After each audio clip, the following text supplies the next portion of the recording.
Welcome back to Desire to Inspire. It's your mama's favorite podcast. And we're back, dude. I love the bench. Love the bench. The bench is back. The posture is upright. Feels good. I feel surprisingly more comfortable. Yeah. That I was just too comfortable in. Like, I just wanted to, like, slouch into it. See, I was the opposite. If I could slouch into it, I would. But we had them pillows behind us propping us up. And it just made it more uncomfortable. Yeah. Nice couch. Still in here. But yeah, not good for the record. No, this feels right. This feels right. The energy matches the sitting. Or the sitting matches the energy. I'm not sure I understand what that means. But yeah, I'll go with it. You don't need to. Yeah, I'll let you have that one. Sorry, Matt, if the crotch shots come back. Yeah, you know he'll be happy. Well, I say it every week, but this angle is not used that much anyway. No. We use a lot of the side ones now as well. Hopefully we figured out the lighting. I don't know what was going on the last couple episodes. I apologize. I totally just need to find a tanning bed. Deathly ill because of how bright I was. But we're figuring it out. You need to get a little darker skin, man. They got this stuff on TikTok that keeps popping up, and it's called Bro Glow, and I'm thinking that I might have to get it. That sounds a lot like blackface. What the fuck? Very different, bro. What is Bro Glow? It's like a self-tanner for the boys. The guy like started. Wild. The guy started a line because his girl is Italian, and he's like, every time we would go on vacation, she's getting a nice tan. I'm just white or red. He was like, so every time I would wear her self tanner that she would put on in like the winter months, it would always be splotchy. It would wash away this and that. He's like, so I created Bro Glow, and it's a self tanner for guys. So I was like, maybe I get this to go along with Dylan telling me I need to get into a tanning bed. Or just go to a tanning bed. Do you not tan? No, I mean, I don't ever get like tan, but I'm definitely a lot tanner than. Do you even get to like my base level? Oh, yeah. Oh, okay. Yeah, especially like here, and my legs will get darker. That's gotta suck, man. Well, that's what's part of being white. Tan is like red. Sucks, man. It depends how you look at it. I could point out some things that might suck for you. Whoa, what? Let's hear those, man. I don't got any of them. Have you been thinking about 2024 yet? Wow, dude. We're always on the same page, man. It kind of amazes me sometimes. It's been on your mind, or this topic you wanted to talk about? It's been on my mind a lot, and I was planning on talking about it today. And I don't even think that it's just 2024. I think that it's also like entering a new decade. Mm-hmm. For me, not like of time. I know what year it is. Mm-hmm. But like I'm about to be in my 30s. And so like I've just been thinking a lot about like what am I about to do with my life, kind of. And we kind of touched on like purpose last week and stuff like that. But I actually brought this to give to you. It's nothing crazy. It's actually giving this back to you. And you brought it up to me last week, like, are you reading it? And I read some of it, but I don't want to read it. And I know you're going to be against this because you're always like, well, you know, like you could take one thing out of it. And so what I've really been thinking about for like the next year, okay, and going forward, is that I just don't want to do shit I don't want to do, and not like in a negative way, because like there's obviously shit that I don't want to do that I have to do, or like that I should do rather. Work. Yeah, for sure. But I have been feeling, we'll say, inspired lately. Okay. In like a lot of different avenues. And so there's things like that, for instance, was like uninspiring me. Like it was like, oh, I gotta fucking read this book. And like it wasn't adding to, it's like a creative inspired too. And so it wasn't adding to it. And I've been writing a lot, like not even necessarily like things for this. Like I've just been writing again, which is something that it's kind of been like a through line for like pretty much since I was a child. It's just something I've always done. And then there's always tendencies to get away from it, and then it somehow comes back. And if I'm brutally honest with myself, what I want to like do and be in life is an author of some sort. I like that. And so I'm like, okay, like this is something that literally it doesn't take any, like I don't have to invest money and all of this stuff into it. I just have to do it. And so I've been writing. Excuse me. That was a bad one too. That came from deep down under. Pretty much like every day. And I'm actually putting it out somewhere, but I'm not sharing a link. It's just out there.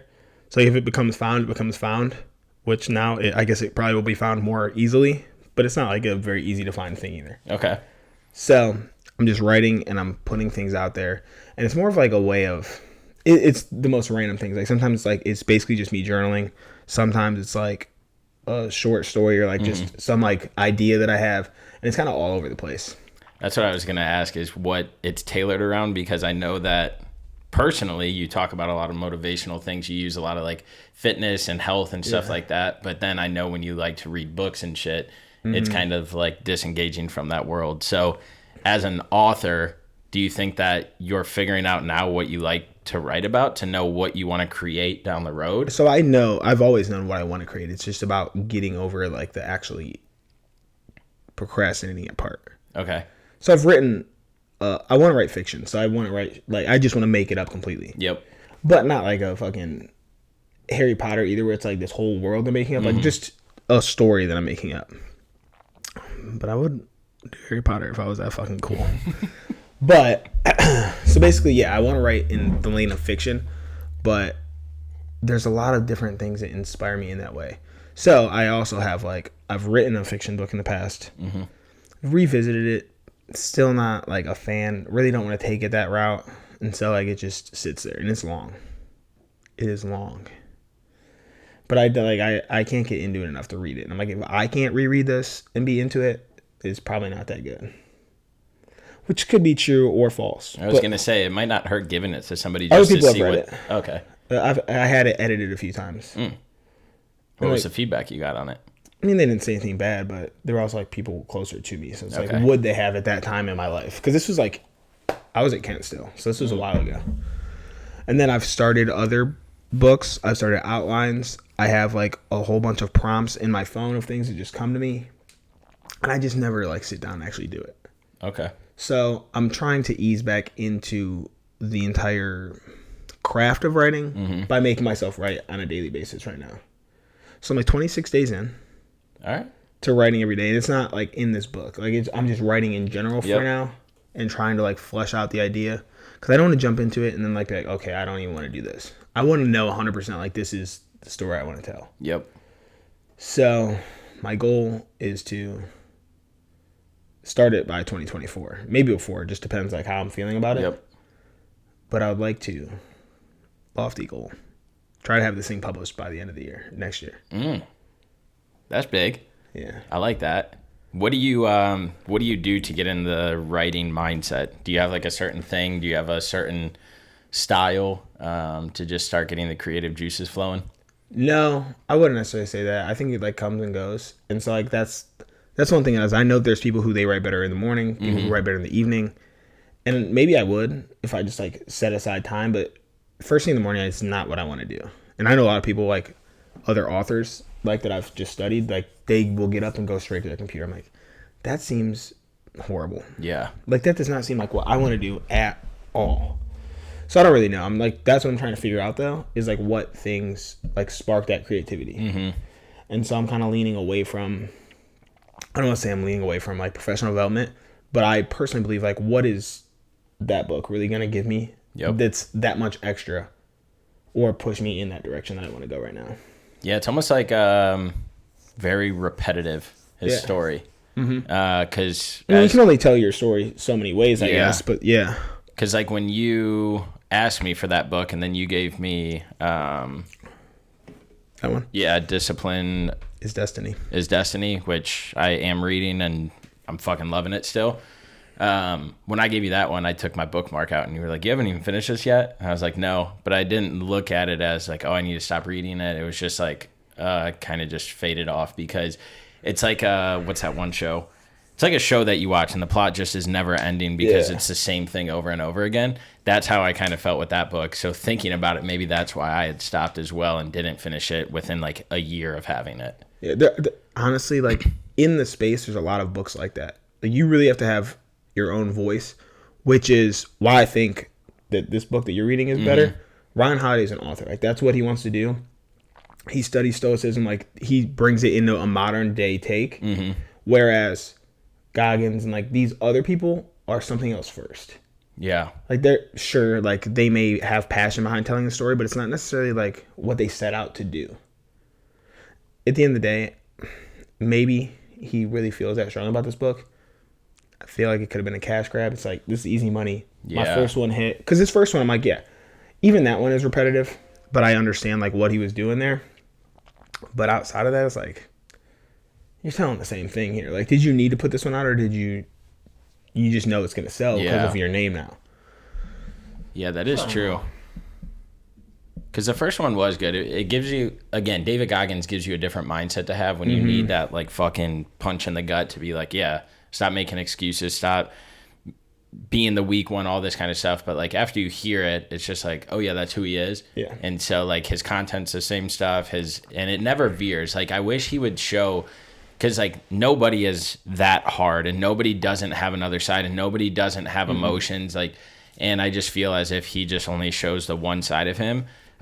Which kind of was a point that we talked about, is that, like, we don't hide any side of us, I don't think. Yeah. We might hold back, like, derogatory comments, but I feel like for the most part we don't. But it goes back to, like, people say on, like, posts and stuff like that, like, oh, why are you doing this? Or why are you not? You're This is supposed me. to be. Yeah. And so I'm like, I'll never be that person that hides an area of my life to make it seem like I'm better. Because one thing that I love that we do is we preach just, like, health and wellness and mindset to the common everyday person. Yeah. We're not trying to be this, like, oh my God, look at us, we're the holy grail. We don't have mistakes. We don't have drinks. We don't have bad food. Like, dude, that's how 90% of the world lives. Trying to live sustainably. That's it. And we're just showing, like, how you can do things in a sound fashion where you don't lose control of yourself or you don't let things take over you. And I think that's what's powerful about our message. And that as time goes on and as we keep preaching this stuff and then we keep doing this stuff, more and more people will get on. Because as we've talked about, every single person we tell about it, they're like, oh, wow, that's got a draw to it. Like, I see what you're doing. Yes, like, I am there for it. Name's catchy. Yeah, the name's catchy, like, all of that. And so I know that it's going to catch because, again, this is how 90% of the world is living. But in that 90%, there is a big chunk that are more towards one side of eating bad or more towards drinking too much or whatever, like, the situation is. We can all improve. So that's what we're trying to do, is how do we improve? Including us. Yeah. Oh, 1,000%. We're, like I said, we're not the Holy Grail. We aren't. No. But we have good things, practices in place. And two, we know when to reel it back in, or we'll talk about when we're like, oh shit, we're doing something too much, and what in any fashion. And so it makes me happy that we show all those different angles, because whether it's a social media influencer or some famous person, you see what you see, and it's pretty straight and narrow, and they don't go off the beaten path. So I'm hoping that that's one thing that we can keep and instill as we continue this journey and build this brand to what we think it can be one day.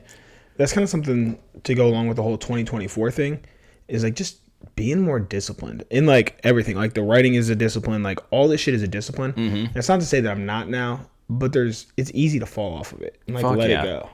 Or it's easy to be like, oh, I'm going to do this X, Y, and Z 5 days a week and not do it just because it's like, oh, I'll get to it later. And then you don't. And you look back on Friday like, fuck, I missed 3 days instead of one. And so it's just like being disciplined and having that routine and saying no sometimes when you need to say no.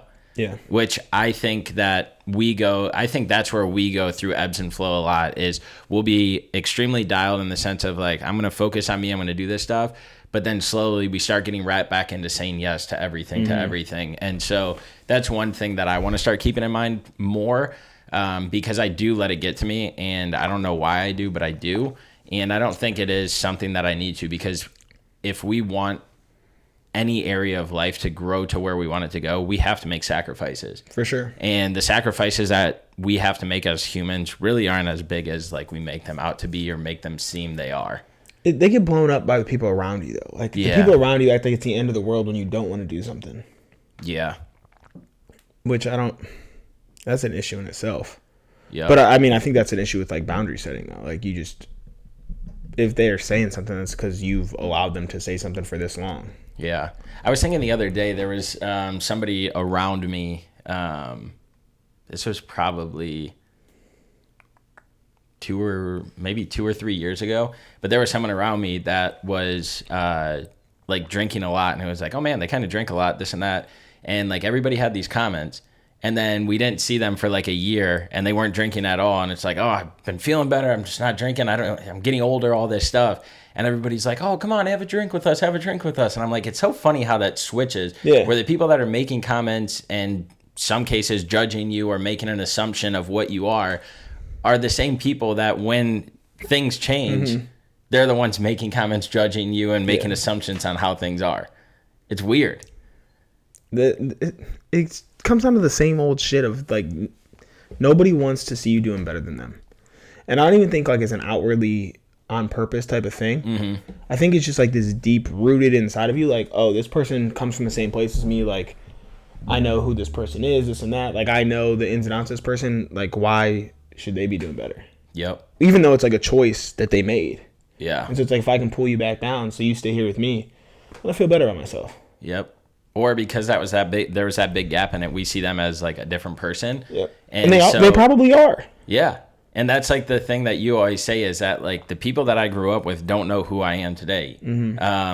It could be exes don't know who you are today. It could be friends that you haven't seen in a while that don't know who you are today, but that doesn't mean it's a bad thing. Because if you're staying the same and they get back and it's like, oh, wow, yeah, nothing's changed. Like you're not growing, developing, or like pushing the limits of life. And so when I get that judgment or when I get like told certain things, it's like, okay, like I know I'm changing, so that's a good thing. And then I evaluate it. Like, is it good? Is it bad? Am I doing the right thing? Do I need to change more in certain areas? And I think you just reflect on all of that stuff to continue to grow. And if you use it as some sort of like positivity, then it can stem to like way more success in any areas. It doesn't have to be like tangible success, but just success and like keep moving in the right direction and keeping the train on the tracks. I would even argue that there's people like that I see a handful of times a year who don't really know who I am. Because when we do get together, it's more like a nostalgic like feeling. And it's easier to revert back to something for a day or 2 days where, and it's not even reverting back, it's just you can let loose and be this person still, but that's not who you are on a day-to-day. Because there was a time where you were that person every single day. Yep. And then you change, and now it's like, okay, I can cut loose here and there. And so I feel like there's people, even in my life now, who don't necessarily know me, but they know a version of me who's still in here. Like, I'm still the same person. At my core, I do believe, like, I still have a lot of the same values and stuff. It's just the actions I take on a daily basis are different. Where do you think you've changed the most in the last 8 months, 10 months, 2 years? 8 months is short. I don't know about 8 to 10 months. I'd have to like really sit down and like think that one through. In the last 2 years, I think I've just gotten okay with like not talking to people. I was always the person who like felt like I need to reach out to everybody or I need to answer everyone like who hits me up. I'm like very big on like, I'm a very fast responder. Like I'm very aware of this, and it like takes a lot in me when I see something come through to not respond. Yeah. Like that's just how I am. And I don't know why I'm that way. I think it's like, I just feel like, oh, it's here. I need to do this. Yep. But I've gotten okay with like not talking to people for weeks or months at a time. And then if it's a real like relationship, it'll usually pick right back up anyways. Yeah. And I know other people who are good at that, and I just never have been. But in the last 2 years, I've been okay with like, and I think it was moving away. Like you don't see them all the time, so it's easier to just kind of get wrapped up in life. But I mean, even like there'd be times I would think about them, and if it's not anything like big or like pressing, I'm like, I don't need to talk to this person right now. Like I can go do this or I can go do that. Yeah. So I'd say just kind of like letting go of the need to speak to people all the time. Which I think is a good thing. Because you said, we already have so many things going on in life, and like we pick our phones up way too much as it is as a society. And so you see that message come up and it's like, ooh. It's almost like a drug. It is, bro. It's a real drug. But also, like, not every relationship serves you, especially throughout your life. Like, I have a lot of people who mean a lot to me and who have meant a lot in my life who I don't necessarily need to talk to at all. And that might sound cold or fucked up, but, like, there's nothing that I feel like we're just in two different realms at this point, and I don't necessarily need to speak to you. Yeah. If I see you, cool. I wish the best for you. I wish the best for everybody. But, like, if it doesn't serve me, like, what am I taking my time away from something that could serve me to just have a conversation with you about nothing? Like, what are we actually talking about here? Yep. Yeah. This one kind of got deep fast. Yeah, I like it. It's I don't know, making me think just about like what I want for 2024 or what I'm envisioning. Yeah. Because truthfully, I had no idea I was going to ask you that question before the podcast started. Just kind of came to me when we sat down. So I was like, oh, this might be a good topic. And so that's why I asked. And I'm trying to think of like areas that I want to change or see growth in 2024. And, you know, everybody knows that we always set a physical goal, but what can I work on in my day-to-day life to elevate to a new next level, to meet new people, to expand my network? Like, what does that look like? Because we do this and we love it. And I mean, I told you who reached out to me because they saw some of our social media posts and I was like, oh God.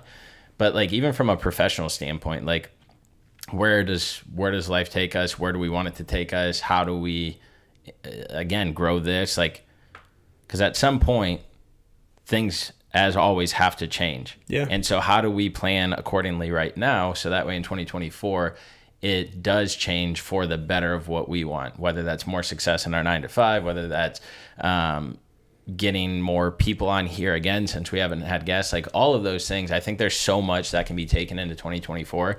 And I told myself on my birthday that people will see me, but they won't hear from me. And I think it's all coming back to these topics that we're talking about right now. And what I mean by that is like, you'll see me on social media pushing this. You'll see me like living out my dreams, my truth. You'll see me hanging around the people that I want to hang around with. And like the rest of it, like it is what it is. Leave it, move on. Or again, when things come up, when things happen, that's when it is. But like not going out of my way to try and please the crowd. I think that's important because we have a pretty tight circle right now. Mm-hmm. And I get told all the time, you need to make more friends, blah, blah, blah. But like, do I? What do I need more friends for? That's like how I actually feel. Like, what do I need new friends for? And sure, like I'm sure some are going to pop into my life here and there. Mm-hmm. But another thing I've been thinking about for 2024 is like just making the relationships I'm in or that come around more meaningful. Like, how many relationships are you in that are just surface level? It's like we talk about the same bullshit. When I see you, we don't really do anything. We just fuck around. It's like, what is that really doing to propel me forward? And I don't know, like, what's really been like stirring all this up in me, but that's just like, this is all, I've been very introspective over the last couple of weeks. Mm-hmm. I really haven't said anything about it, which is why I've just been writing everything down. But I've just been like thinking a lot about like, how do I optimize to continue to grow and like have everything in my life mean something? Because there's too many people who live lives where there's no meaning. Yeah. They go through the motions. They have these surface level relationships. They work jobs they hate. They don't have any hobbies. Like they have nothing that they love. Mm-hmm. And that's how you get trapped in this cycle. And that's where depression and anxiety and all this shit stems from. And so I'm really like just doing my best like to kind of avoid those things because it's easy to get pulled down there. Yeah. And I've been there. You've been there. Everybody's been there. And so I'm really just like trying to find ways in life to maintain where I'm at. Because I feel really good right now in life. And like, how do I keep this feeling while still being able to grow? Yep. Yeah. It comes back to a conversation not long ago where we were talking, and I don't know if it was you or I or somebody else, but we were talking about like having the motivation and the drive to succeed and go after like our dreams. So like that podcast we did the other day about purpose and why. Yeah. I think a lot of people struggle, as we talked about, finding that purpose and why. But I think a lot of people struggle as well because they're listening and they're trying to take in so much from the outside that they just keep consuming this information, the books, like thinking back to it now, like it's a good thing you stopped that book. Okay, it's not providing you value, fine. If you don't have something you're working towards, I would say to stick to reading that book because it might spark that thing that you want to go after to finally come to fruition and be like, that's it. This is what I want to do. But like if you have a purpose, a why, or if you have a general direction of where you want to go and you know that that book's not feeding into that direction because you already have that aspect filled out, cool, drop that, pick up a new one. If it's the discipline is Destiny, pick that up. And then that might fulfill that thing that keeps sparking and driving it. And now that just made me realize is that's what I'm going to start doing is I know my why, I know my purpose, I know my direction of where I want to go. I know that that can change, but like I don't need to read that book if I didn't like it. I like it, and I think it's fulfilling that area of that lane that I want to go down. And I think that's something that we should keep in focus in 2024, whether it's the relationships that we're forming, the people we're talking to, the events that we're going to, the things that we're doing on weekends, all of that stuff. Limit those things that are not going towards your ultimate dreams. And I'm not like saying us together, but just in general for us. Individually for anybody. Yeah. To do that and figure it out. And so when I say you're going to see me, but you're going to hear me, but you won't see me, that's how I'm going to approach it. I didn't know, and I just tied that together. I didn't know why that saying was sticking in my head when I turned 29, but I was like, that's it. You're going to see me, but you're going to hear me, but you won't see me.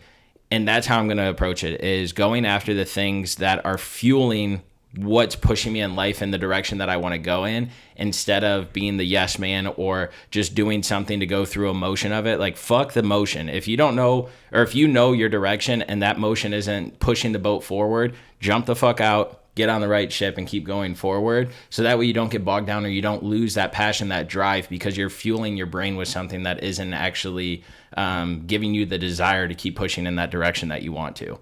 The conversation that we had around purpose, you brought up like, do the things that like spark that for you. And that like kind of, I think, flipped a switch in my mind, where I'd already like had these thoughts around, I want to write, and I really like, I want to take this seriously.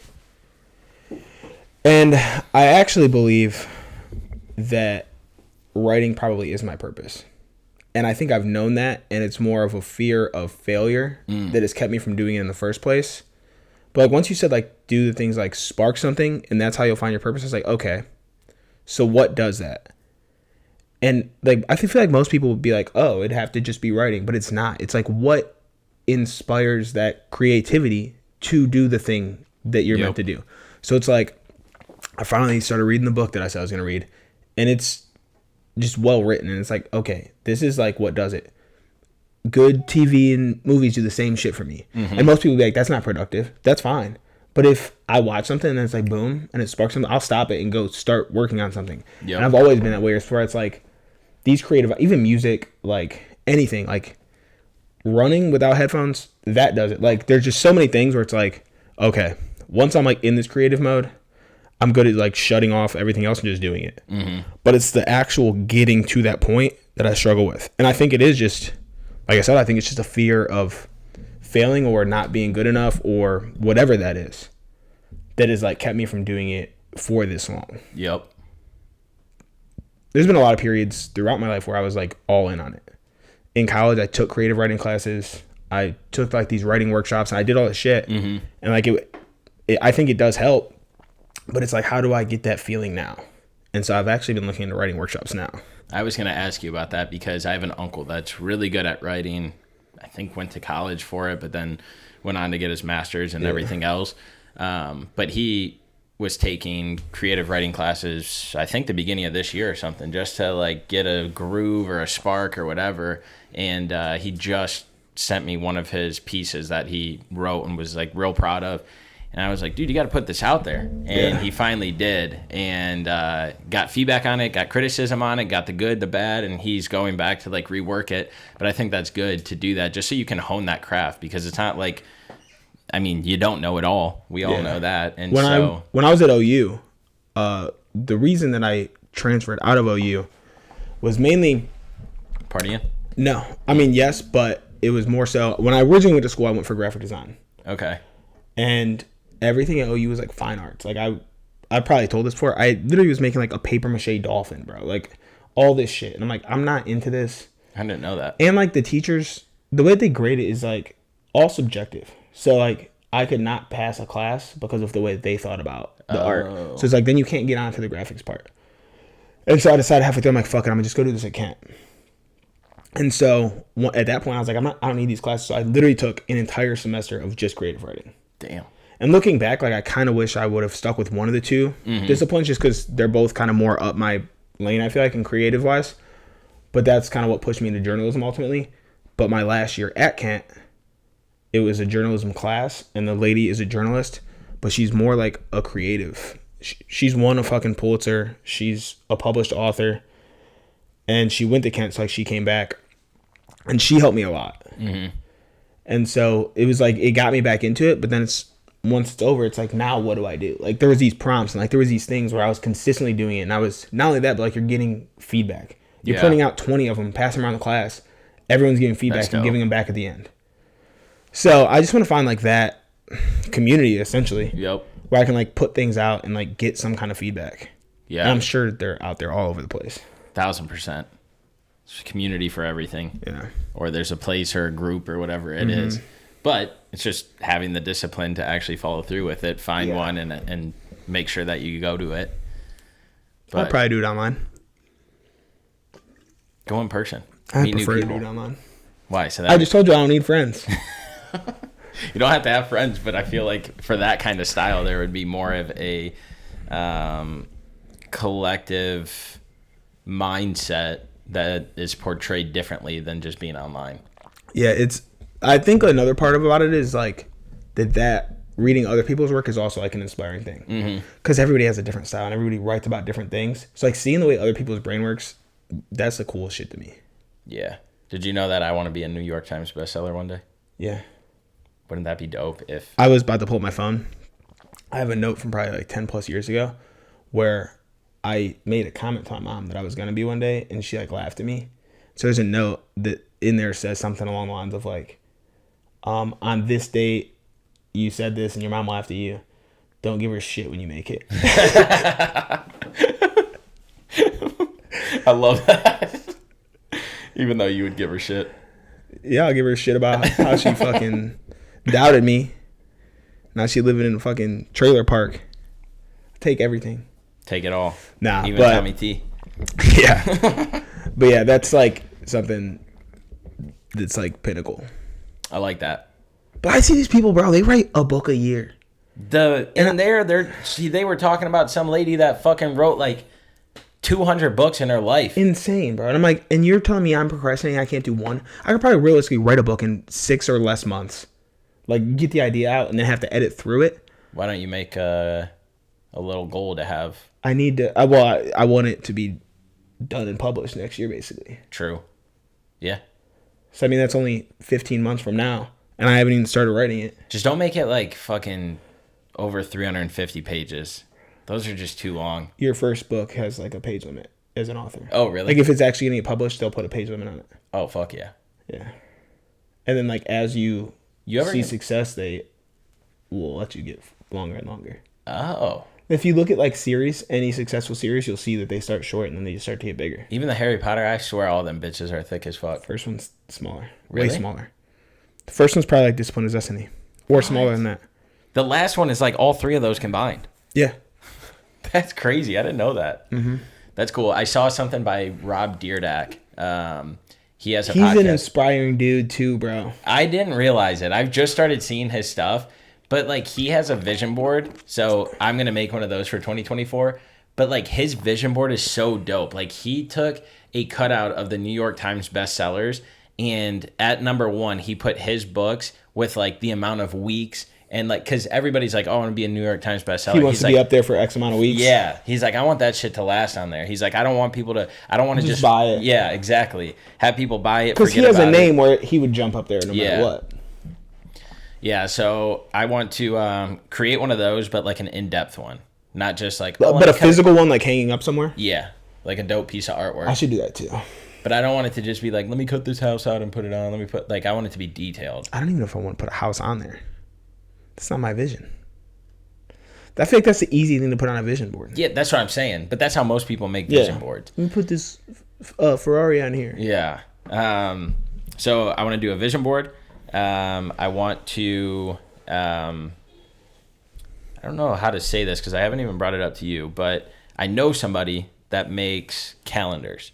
Okay. And they're like, let's just say like a boutique style, little fancier, but like minimalistic type calendars. I want to get in contact with them to see if we would be able to create something for like the desk, like how there's like the motivational like the little calendars. like flip thing I have. Yeah. And you can like rip the day off and then there's a new quote or task or something like that. I don't rip it off. I keep it so I can use it again. Oh, there we go. How do you do that? It's a one day at a time. Oh, okay. So it just says the date and then it has like a quote of some kind. And by the next year, I forgot about that quote. So I'm like, oh, cool. Yeah. Just looked at it today. There we go. But I want to meet with him to see if there's some sort of partnership that we could do where we create like a DTI calendar. That'd be dope. Because we have so much good fucking content that's written down, bro. From Facebook posts to tweets to newsletters. Yeah. And so we would be able to create it very easily. We could also pull in like other quotes that are meaningful to us. Yeah. Throw those in there. And even tie those to like a task or tie those to a QR code that opens up. Like, what if we talked about a community on one of them and it's like, hey, here's a community that's filled with X, Y, and Z, and it takes you to like our platform. So how do we partner with him? I want to have a conversation, partner with him to be able to create something like that. And I think it would be really cool. My wheels are turning now. There's a lot of things we could do right now. Yeah. And so like, I want to have a sound business idea because why should he work with us? We have nothing in his eyes to offer him. So how can we create a business plan? You know him personally, though? Yeah. To show him our values, our purpose, our why, our motivation, our drive, what we can contribute, why we can make him more successful. I want to get that together and approach him with an idea and see what he says. So that's another thing I want to do in 2024. And I'm putting it out there. I've held it in for probably 8 months just because I was like, I don't know, this might be dumb. I'm not sure. But I think there's a lot of value there. Yeah, and it might not even be something that we release in 2024. Okay, I was like, we got to get to work. 2025, but start that conversation in 2024 and approach him like, hey, want you to hear this out. Let us know what you think, but have it put together. So the vision board, that, and like we were talking about, using things that fuel the direction that we want to go, the direction that I want to go personally, and not bring in so much outside things to feel like that yes man or the I have to do it all. So like you said, not reading a book because it's not giving you anything, that not going to things that aren't giving me anything. I just really want to start dialing in different areas that will help elevate me and introduce me to people that might be able to give me advice or guidance to be like, hey, take this approach, or hey, do this differently. So just overall in life, enhance the things that I'm going after to achieve those and take them to like the next level. Because I think it'll be time for everything in my life to just kind of go to the next level in so many different areas. Yeah, I think it's important to cut some stuff out because I feel like everyone does too much. And busy doesn't mean productive. No. You can just be busy and just be spinning your wheels in place. Yep. So like really shifting it to doing things that are productive and propelling you forward is the key. I think that's what it's all about. So 2024 is going to be that year where we just come in guns blazing. But I need to set this straight. Is like, we're not going to take these next 2 months off of just ride this year and, we'll start in 2024. No, it's building momentum for that. Yep. You guys know we hate New Year's resolutions. At least I do. I believe you do. I don't ever set them. Yeah, we don't set them because, again... like yearly goals. But but... Like, what's my resolution? But most people will be like in December, like, oh my God, I'm going to start working out. And then 3 weeks later, they fail. They don't go through with it. And then it's all over again. So that's why we don't set New Year's resolutions. And I just wanted to talk about this because, like, it's good to start putting that out, getting an idea of where we want to go, where we are now, what we want to do, achieve, see, whatever. And so that's why I wanted to bring up 2024, because if you don't start now, you're probably never going to start. And so putting focus and light on the things that we care about to help drive those, but also work simultaneously to motivate each other to be like, hey, Dylan, you're slacking on your book, start writing again. Or, hey, Dylan, you're doing this too much, you should dial it back, whatever that is. So I think it's important to stay in line and share your goals, so that way the people that are around you that care about you and that actually care to see your success are there to motivate you, to keep you positive and to see it through to fruition. So from now till next year and until the day we die, we gonna grind, baby. Kiss your mama's forehead. It's on. Peace.